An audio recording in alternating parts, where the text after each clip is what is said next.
Hello, Year 12. This is Dr. Beck. Um, we're going to today just run through some slides from the last lesson, and these are all going to be about proteins. So I sent you some PowerPoint presentations. I'm going to spend the next hour or so just going through those. This time, obviously, hopefully, showing you the animations and some of the bits and pieces to help you learn. Along the way, there will be little quizzes and little past paper questions, so please stop video at certain points and try to answer the questions.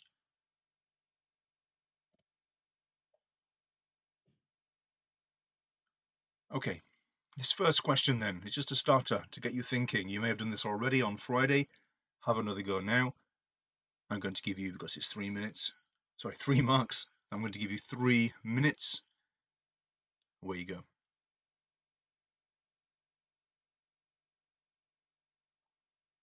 Okay, welcome back. Some seeds contain lipids. Describe how we'd use the emulsion test to show that a seed contains lipid. 3 marks. You need to be making 3 distinct points.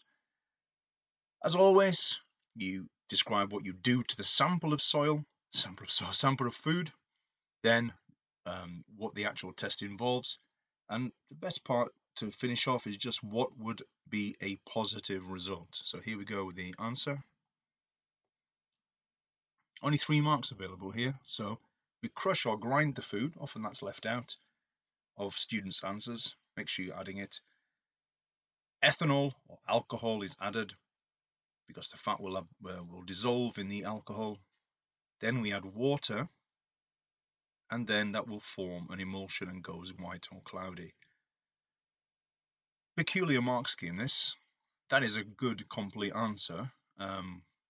If you wrote points 1, 2, and 4, and then try to do that, it would not form any emulsion. So it's quite a peculiar mark scheme. However, it is what it is. If you know it, it doesn't matter what the mark scheme is going to be, you will know the answer. So hopefully you've got 3 out of 3. Okay. You've seen this slide before. We're just going to begin our journey through proteins by looking at amino acids. Now, amino acids, as we'll discover, are the subunit, the monomer, which makes up those proteins. Lots of keywords there. If you want to make a note of this, if you haven't done this already, pause the video. If obviously at any stage during the video you want to recap the whole point of the video as you can pause, you can go back, and I'll leave that up to you. Okay, here's a good place to pause and to just recap prior learning. Lesson 1, we looked at biological molecules. I'm going to give you 2 minutes just to write down the answers on your paper in your folder.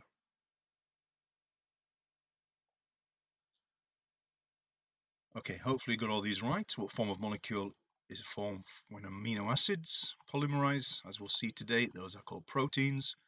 The monomers are comprised of, the DNA is comprised of nucleotides. Breaking polymolecules requires water to be split up. So that's a hydrolysis reaction. And as we saw in the previous week, lipids are made of those 2 monomers. The predominant type of bonding in a carbohydrate molecule is covalent bonding. Yes, the individual sugars are held together by glycosidic bonds, but even those are covalent bonds. Type of bonding holding the double helix of DNA together, we'll look at this in a couple of weeks' time. Hydrogen bonding between those bases. Okay, so amino acids, really, really important. You need to know, obviously, some things about them and in how they then form bonds to join together to form amino acids, to form proteins. Proteins are really, really important, but they have many, many functions within our bodies and within plants and other organisms. But all of them are made up of long chains of this monomer that we call amino acids. They can have different functions, and here are the functions you need to know about. They are structural. So proteins are the main component of body tissues, such as our muscle, our skin, the ligaments, and our hair, holding things together. Really importantly, as we'll discover in a future lesson, all enzymes are proteins. So enzymes catalyze biochemical reactions. We'll look at the details of that in a future lesson. Many hormones and receptors are proteins. So that involves the process of cell signaling, communication between cells and between parts of an organism in what we call signaling. And in our immune system, lots of ideas about the immune system in the press, in the media at the moment, obviously. All antibodies are proteins. Now, here we have one of our what we call our molymod models, a three-dimensional model. If I was there in the classroom with you, I can show you some of these. But they all amino acids have the same general structure. So we can see we've got a carbon, two carbons, the black, and oxygen atoms. Then we've got some hydrogens. Really importantly here, we have a nitrogen atom. Now behind this carbon, we have the hydrogen, and then we have this group. Now this can be one of many different groups. So we call that simply the R group. R because there's no chemical symbol for any element R, so it's not going to get confused with anything else. So the R group of an amino acid. And here's another view of that. Pretty simple. At one end, N and the H2 end, we have this group called the amino group or the amino group. I tend to call it the amino group. It doesn't really matter. If you write it down, it doesn't matter. At the other end, as we saw with the lipids and the molecules forming triglycerides, we have a carboxylic acid group on the right-hand side. This C double bond O and the OH. And as we can see there in the purple at the bottom, we have what we call our R group. And this is common to all amino acids. The R group represents a side chain from the central alpha carbon. So this is our alpha carbon. And it can be anything from a simple hydrogen atom to a more complex ring structure. And I'll show you all of those in a few slides. Again, if you want to just stop, read this through, stop at any time.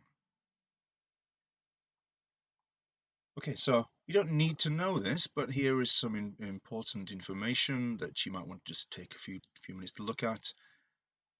Here is our basic structure of an amino acid: the amino group, the carboxylic acid group, a hydrogen, and the other side of the alpha carbon, this is what we call the R group. So let's just go through here all of these. These are 20 naturally occurring amino acids which are really important for life. First one then, A, alanine. Don't worry too much about this abbreviation. If you're going to do biology beyond A level, you might have to know some of these, but it's not important right now. However, here we've got a fairly simple R group, just a methyl group, CH3. This is what we call non-polar. Okay, this does not have any hydrogen bonding capacity. It will not be soluble in water. Whether it will, well, it might be because of these two groups, but this group certainly will be hydrophobic. It is neutral. It will not be charged at any particular pH. Let's go to a very simple one. I should have started with this one perhaps. This is the very simplest amino acid. You can see that rather than a methyl group, you've simply got another hydrogen. So this is the very smallest amino acid, glycine. Again, it's non-polar. So I'm just going to spend some time flicking through these. You will never have to remember these. You will never have to remember these abbreviations. But just for the sake of it, we'll just keep your eye on this bit. This is the common part of all amino acids. This is going to change. So arginine. Now this one is polar. Here we've got NH at the end. So this can become partially positive and partially negative, and then we can form interactions, as we'll see later, across between amino acids. So these things are really important for structure of proteins. So we call this a polar R group. And this one will be interacting with water, or at least will be hydrophilic. Asparagine, again another polar amino acid. aspartic acid, carboxylic acid group, COOH. Cysteine, really important, really important for structural integrity of proteins. An SH group, sulfur and hydrogen. Glutamic acid, as you might expect, an acidic group. Glutamine, polar. Glycine, showed you glycine already. Histidine is very interesting. It's got this ring, a ring structure. That's really important as well for hydrophobic interactions. Really important. Isoleucine, a long chain. Here we've summarized it. Leucine, lysine, thionine, another sulfur there.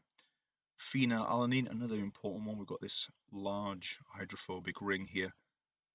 Really important for hydrophobic interactions. Proline, very unusual amino acid. We cycle around. We've got this circular cycle. Okay, very different. Serine, threonine, tryptophan. Again, another huge group here, very non-polar. Tyrosine and valine. These are just in alphabetical order. Okay. Now,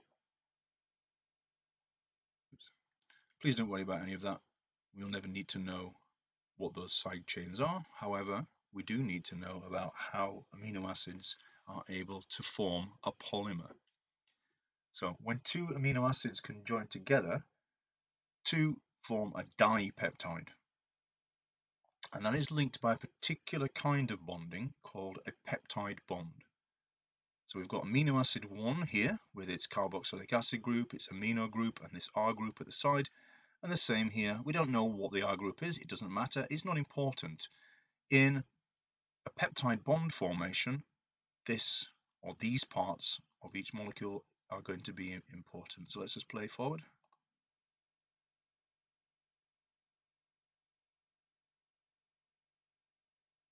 So can we guess what's going to happen next and what kind of reaction this is?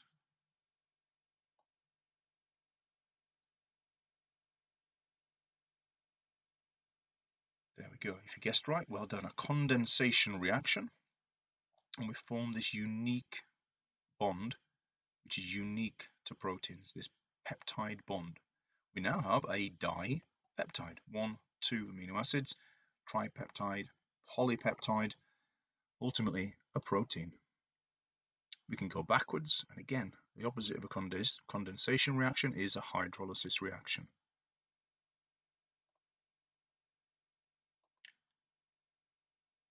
So there we have our general structure with the amine or amino group. We've got our carboxylic acid over here and our R group, and amino acids can combine with each other to form dipeptides. So we've got this OH group of 1 amino acid joining up with the H group, and that resolving to produce water.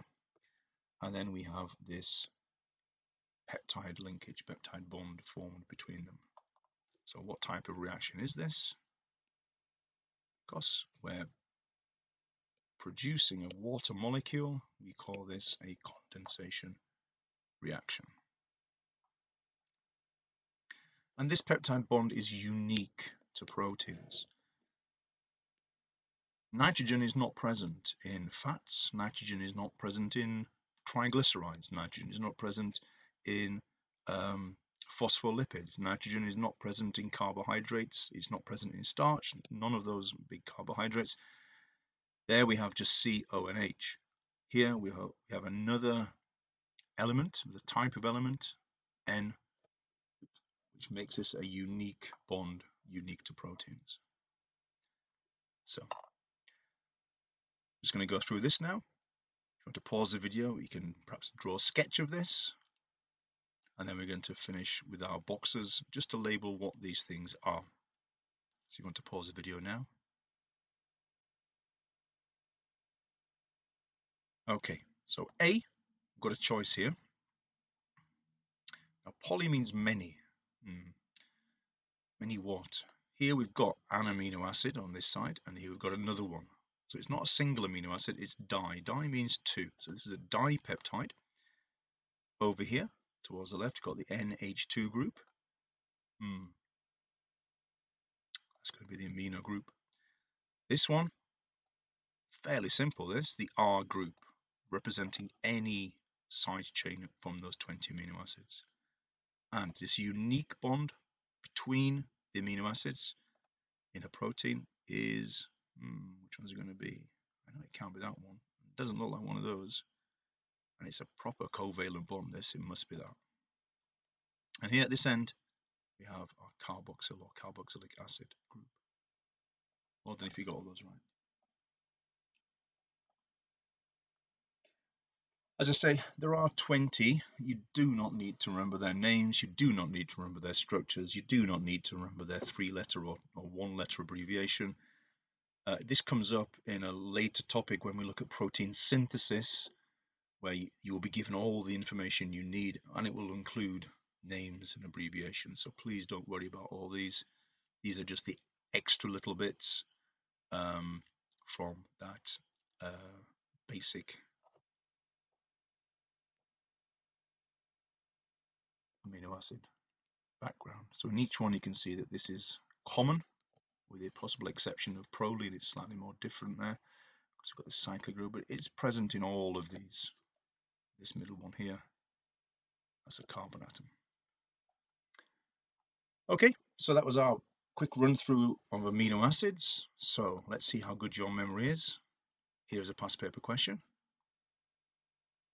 1 mark, 1 minute. Pause the video. Okay, so this is a new thing. You need to be able to draw these things. This wasn't a part of the curriculum until recently, but yours should look something like this. You may have drawn this end as C double bond O, OH. You may have drawn this end as NH2. Not a problem. That is correct. Hopefully you got the mark.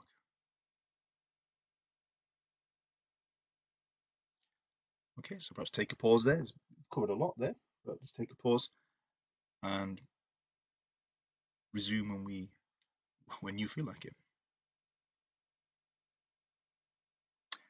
Okay, we're going to carry this on now. We're going to look at the structure of a protein.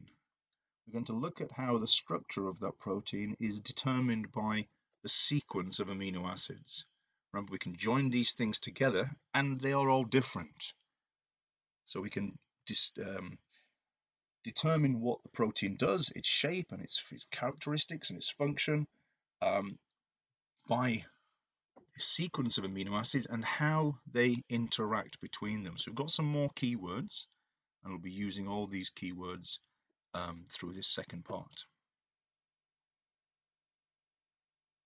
Just check our memory. In your books, sketch this, answer these questions. 3 minutes. Okay. This type of organic molecule is amino acid, the blue, the amino group, carboxylic acid group in pink. When 2 of these molecules join together, we call that the condensation reaction, and we form a peptide bond. Covalent bond isn't good enough there, isn't enough to get a mark. We form a peptide bond. Okay, as we've previously seen, proteins are a diverse group of polymer molecules. They're all made of amino acids.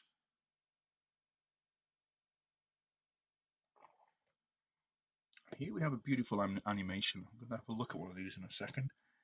But this is a view of, well, 2 protein chains. 2 chains, one in green, one in cyan. There's other stuff in there, very, very complicated.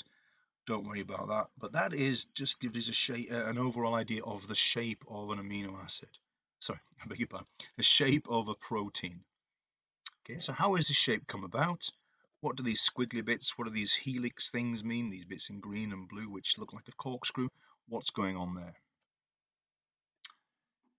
Okay, this is our general structure in the top, and we can see how amino acids can join together. Now, so far I've looked at just 2 joining together. They can combine to form dipeptides, then then polypeptides, and some of those proteins then can be hundreds of amino acids long. hundreds, literally hundreds of amino acids long. And this is called a polypeptide. So this word again, polymer, polypeptide meaning many. Peptide refers to the amino acids. Polypeptide, so you've got these abbreviations. Please don't worry about what they are. But the colors just show that, yeah, his and his, histidine, then a different color for glycine and serine and so on. Just showing you can have any combination of this. It can be two next to each other the same, or they could be different, or they might not have that particular one amino acid in that protein. It doesn't matter. What there is will do the job because of what it means for that protein.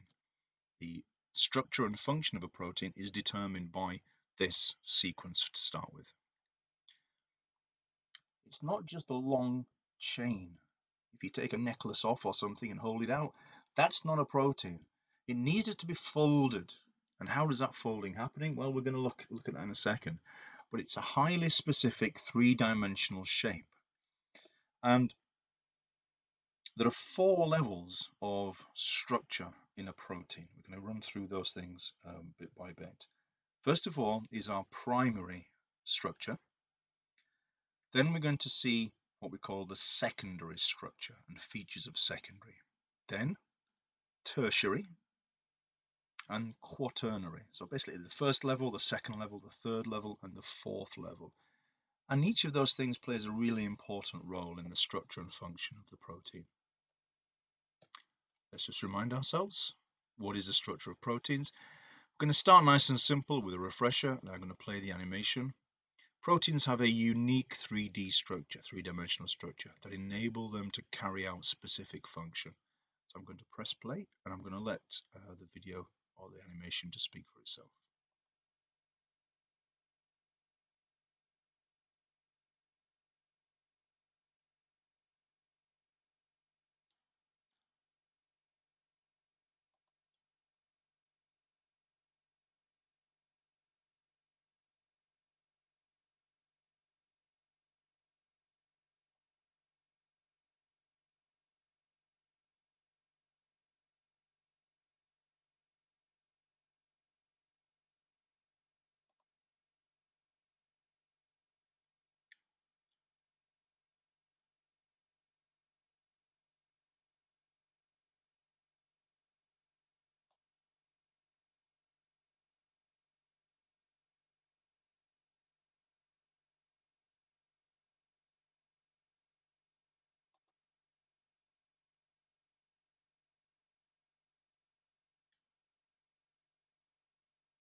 Okay, so if at any point you want to go back and look through those things, but we're going to take it steady, bit by bit, and we're going to fill in any gaps you might have and answer any questions. So we've got this idea of, very simple, the primary sequence or primary structure, the individual amino acids. Then we've got this extra layer of complexity, the secondary structure. Then we have the whole protein, perhaps, the tertiary structure. And then we have proteins interacting with each other to form a much more complex molecule. Now, within proteins, there are 4 main types of bonds. We have ionic bonds, we have hydrogen bonding, we have disulfide bonds, and we have hydrophobic interactions. Let's go through those examples one by one. So let's start with primary sequence. Polypeptides are composed of amino acids bonded to each other. Polypeptides with those peptide bonds between individual amino acids. The order of amino acids gives us the primary sequence or primary structure of a protein. Okay, so they can repeat. They can have 2 aspartic acids next to each other. They could be a cysteine on position 1 and a position at position 101. Doesn't matter. It's expressed in a particular way, and that will be its position in the protein. secondary structure features interactions between amino acids. Okay, and there's two you need to be aware of. Okay, and we just saw in that animation there's something called the alpha helix. So here we have an amino acid. Okay, and here we have an oxygen. Over here we have another amino acid. This is the R group in orange, but here this oxygen will be delta negative, and here this hydrogen is going to be delta positive. So there's going to be hydrogen bonding interaction between those two things. And if the sequence of amino acids is correct and it's not too rigid, we can get this helix, this coil of amino acids. Okay, and we can have many hydrogen bonds. Now these individual hydrogen bonds are not very strong. However, we use the analogy of Velcro. One bond is not very strong. Lots of bonds together holds this to a degree, holds it nice and strong and rigid. Now, rigid is the wrong word to use there. It holds it stronger than it would be without those hydrogen bonds. It is a little bit flexible because those individual bonds are weak, but it works. It works well enough to maintain the structure of the protein. In another one, we've got something called a beta sheet. Now, this is just a long string of amino acids heading off perhaps to the right to the left. Yeah, right to left. However, if we look, this will then perhaps do a turn somewhere over here and then come back the other way. Now, this could be a few amino acids or this could be hundreds of amino acids. But at some point, another row of amino acids will go back along. But again, we'll get hydrogen bonding between these amino acids. Again, we've got our NH group here and our oxygen here, delta positive, delta negative, and forming these weak hydrogen bonds. But they are strong enough to hold it together and give structure to the protein. Now, the tertiary structure is where we have extra bonding involved. So those are the hydrogen bonds. Now, there are other stronger bonds which can be in proteins. Now, not all of them exist necessarily in all proteins, but we need to go through some examples.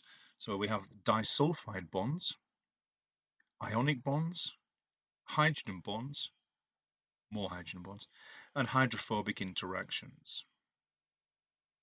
Now, when we were going through the individual amino acids, we saw some of those amino acids had SH groups in them. Okay, so we have, this is our R group, okay, up to the alpha carbon. We have an SH group. So not only have all amino acids have a nitrogen in them, some of them have a sulfur atom in them as well. Okay, cysteine is really important. Cysteine is involved in disulfide bonds, and these are very strong, very strong. Ionic bonds. Now, ionic bonds become, amino acids can become partially charged if there is a change in pH. Now, this is something you might study at university, but just take it as read. If there are changes in pH, that can affect the ionization of some of those polar molecules, polar R groups. Hydrogen bonds, yeah, we can have them in alpha and beta, but there are others as well. And that can occur across different amino acids. And we also have what we call hydrophobic interactions, where we have these big non-polar R groups, which are very hydrophobic. Okay, so let's look at some examples. Okay, so here we have, let's start with a disulfide. So here we've got in the middle, one cysteine over here. It's going to be coming out over here. Another cysteine over here. They are forming a strong covalent bond between those two sulfur atoms. That's called a disulfide bridge. Now, this could be amino acid number 3, and this one could be amino acid number 203. It depends on how the protein is folded and its shape. The next one is ionic bond. Depending on the pH, we can have one amino acid being charged. Again, this is just the R group, and another amino acid at the same pH being charged with an opposite charge. So negative will be then attracted to the positive, and that's quite a strong bond as well. Perhaps not quite as strong as a disulfide bond, and it does depend on pH. So at a particular pH, this could work. If the pH changes, then, well, we know from GCSE, if the pH changes, an enzyme, a protein might fall apart, be denatured, and not work. So this is an explanation as to why that might happen. Up here, we've got some hydrogen bonding going on. We've got an OH group here, so this will be delta positive, and this oxygen is going to be delta negative. They're going to form a slight charge differential, and then this will be an interaction between those. That's called a hydrogen bond. And here, hydrophobic interactions. Basically, these things are repelling water. By repelling water, they're then going to find themselves in opposition. So they're going to be stacked up here, and all the electrons are going to be doing weird and wonderful things up here. We don't need to worry about that too much, but they're going to form this kind of weak interaction. There's not much bonding going on here. It's just that they're both repelling water, and they're finding a solution to having water. By excluding water, to exclude water, they form this kind of interaction. Okay, so that's tertiary structure. So here we got another view here. By doing all this, by forming these different kinds of bonding, we can then have a protein with a particular shape. We've got alpha helix going on here. There's not much beta sheets going on, but we can form this shape, and perhaps there are interactions between this amino acid up here and this amino acid here. And again, this could be 20 amino acids down, it could be 200 amino acids down.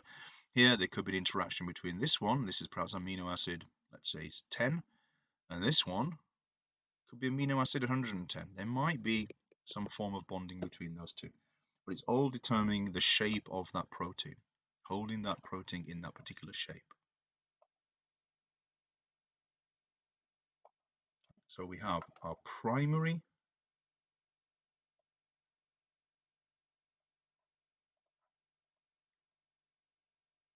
our secondary, our tertiary,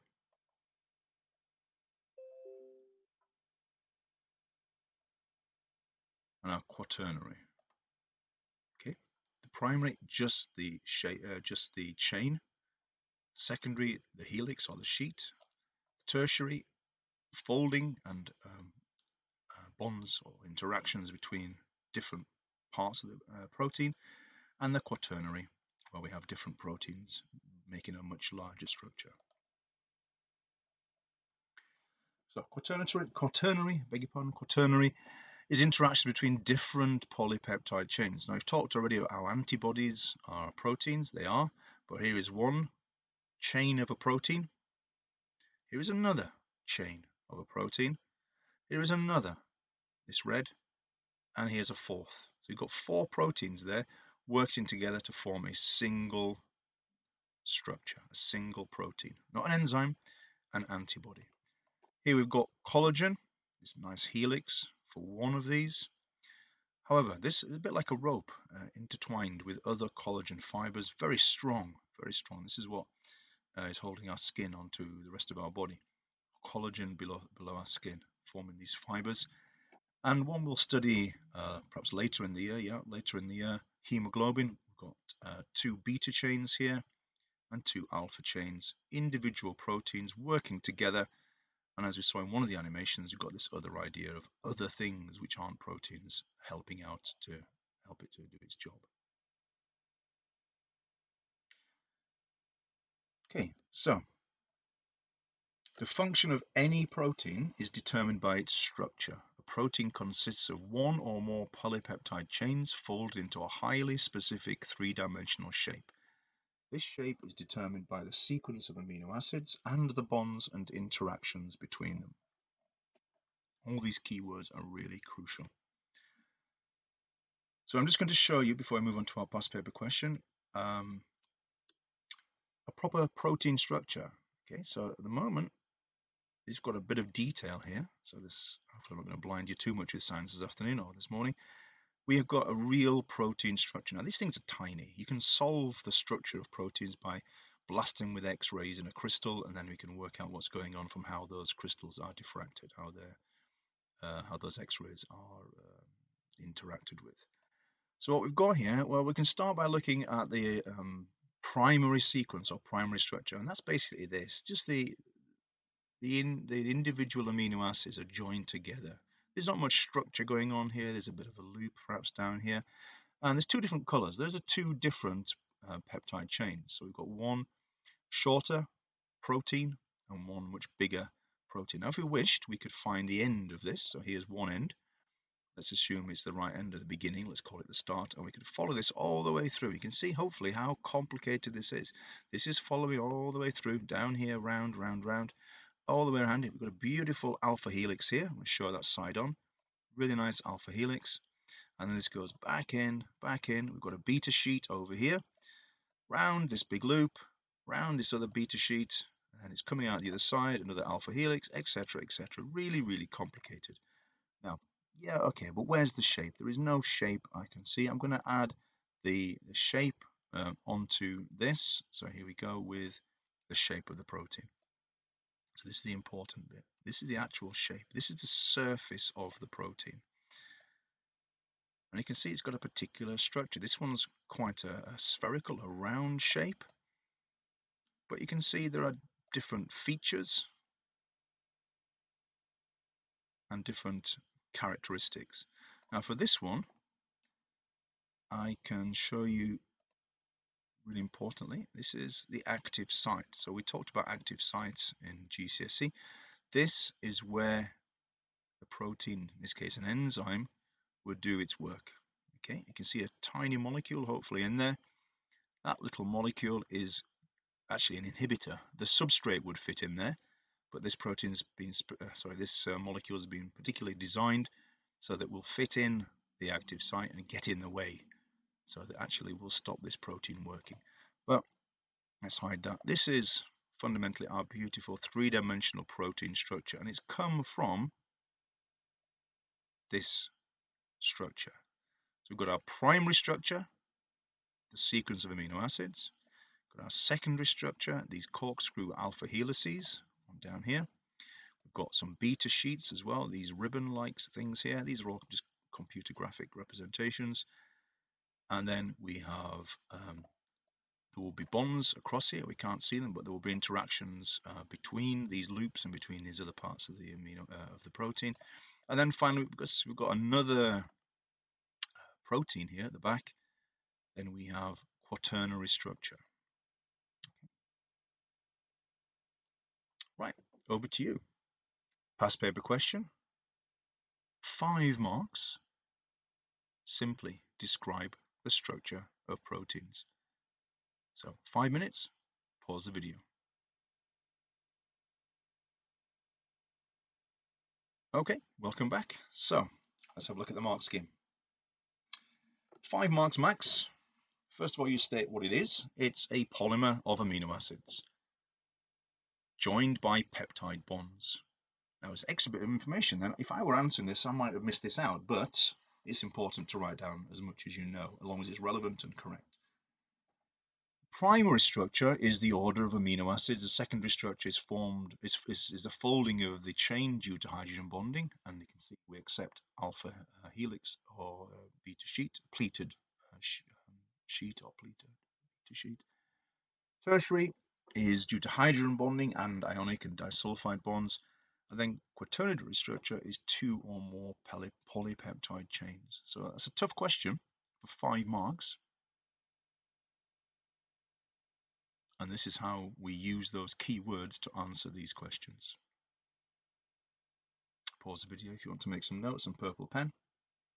Move on. Okay. Finally then, we have something we need to know about food tests for proteins. So as before, when we did our carbohydrate test for starch and for reducing sugars and non-reducing sugars, now we're going to look at another test for proteins in a food sample. So we're going to learn about something called the Biuret test. That is not a misprint. It is really spelt like that, and the way I pronounce it will do, Biuret test. So we can then perform a food test for proteins. Now, ideally, you'll be able to do this, but clearly we live in different times just right now. Again, lots of foods come from animal sources, lots of food comes from plant sources. It's got to come from one or the other. and each of those things will have within them proteins. Some of those proteins are enzymes, some of those proteins hold it together, some of those proteins signal, and to a lesser degree or to no degree at all in plants, immunology is not there, but still, in general, proteins are very diverse and have a wide range of roles. And I'm going to just show you a short video and talk about a short video for very simple tests for proteins in food. Many foods contain protein, but not all foods contain protein. Now, once again, you don't need to know the details of why the test works. Okay, I could sit here for 20 minutes attempting to explain, but it's a waste of my time, it's a waste of your time. You just need to know what to do, what to add, and what a positive or negative result would be. So for the Biuret test, it's going to be specific to this peptide bond. We've talked about the peptide bond being unique to protein. So this interacts with the peptide bond in proteins. There's no peptide bond in carbohydrates, starch, anything like that, any sugars. There's no peptide bond in fats. This is unique to proteins. I'm just going to go to somebody else's video and they're going to just show you the test. Very, very simple. And I'm going to just talk over it a bit.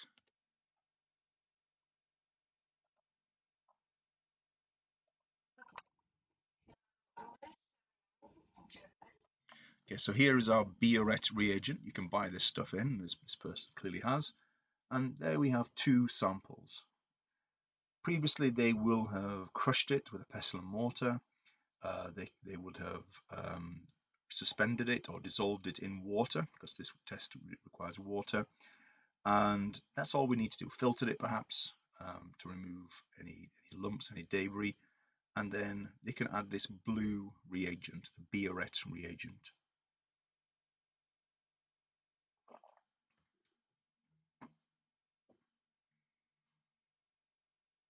So the Biuret reagent, if it's negative, if there is no protein present, will stay blue.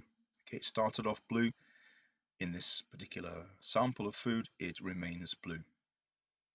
Let's go to the next sample of food. And hopefully you can see that this is no longer blue. This is a positive test for protein. So we say this goes a purple or a mauve color, and that shows the presence of proteins. Not a very sophisticated test. It's not very qualitative. This is a quantitative test. Is there some there? Is there not? We can do calibration curves and look at the actual density of the purple color, but for our intents and purposes, this is a qualitative test. So there's just a summary, and obviously you should be doing this, but unfortunately we can't do it. So here's the steps. Use a pestle and mortar to grind up a small sample of food.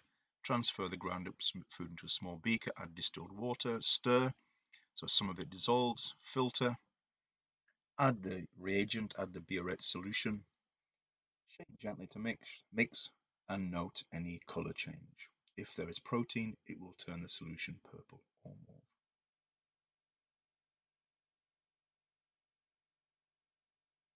Again, stop the video if you want to make a few notes at this point.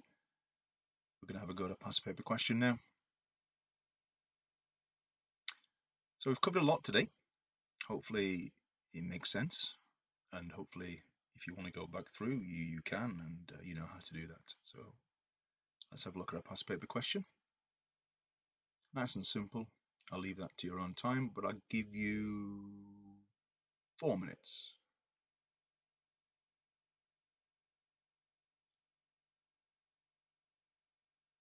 Okay, welcome back. Lots of words there, but hopefully you recognize that this is pretty simple. Nothing here is to trick you, it's to give you information. So what are our answers? The test is called Biuret. We are allowed to misspell Biuret, but we certainly aren't allowed to call it this, and we certainly aren't allowed to call it after the capital of Lebanon. So try to get it right. This will guarantee the mark. If you get it wrong, you might not be allowed this leniency in the future. So my top tip is to get the answer right. You should have drawn around this Okay, this is a bit offset, I'm not quite sure why, but that bond should be lining up with the carbon. Okay, so that's an error in the formatting. That's all you needed to do. The R group then came off up the top here. And which extra element is present in all amino acids? Then that is nitrogen. If you just written N, don't be lazy, write it out. It doesn't matter about the capital letter. Don't write sulfur. Sulfur is present in some amino acids, but it's not present in all amino acids. Okay, that's unique to proteins and really unique to amino acids in our biological molecules. Okay, guys, thanks very much for listening. Hopefully that's been useful, and see you next time.